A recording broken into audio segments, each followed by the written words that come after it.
Après 3 séances dans le vert, la Bourse de Paris retombe en territoire négatif mais limite ses pertes. Il faut dire que les signes d'amélioration des perspectives économiques dans la zone euro alimentent les craintes sur la remontée des taux dans la BCE et limitent toute prise d'initiative. Le CAC 40 termine la séance sur une baisse de 0,09% vers les 7043 points dans des volumes d'échanges qui restent faibles, 2,7 milliards d'euros à la clôture. Du côté des valeurs, c'est surtout les segments défensifs qui tirent leur épingle du jeu. Veolia est en tête de l'indice, plus 1,21%. Engie suit de peu, 1,10%.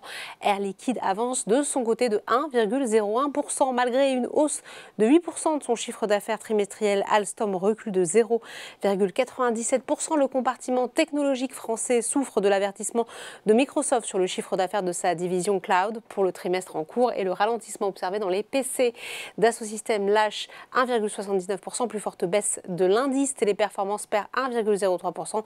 Capgemini recule de 0,75%. On passe maintenant au SBF 120 où Orpea n'en finit plus de rechuter puis de rebondir. Cette fois-ci, le titre progresse de 3,37%. À l'opposé, McPhy Energy est pénalisé par des prises de bénéfices, moins 3,27%. Le groupe a annoncé une hausse de son chiffre d'affaires et de son carnet de commandes en 2022 et prévoit une croissance soutenue en 2023. Enfin, on termine comme chaque jour par les marchés américains qui font grise mine après l'avertissement de Microsoft. Le titre du groupe a démarré la séance en forte baisse avant de se redresser, mais cette publication fait tanguer tous les indices de la bourse de New York. Voilà, c'est tout pour ce soir, mais n'oubliez pas, toute l'actualité économique et financière est sur Boursorama.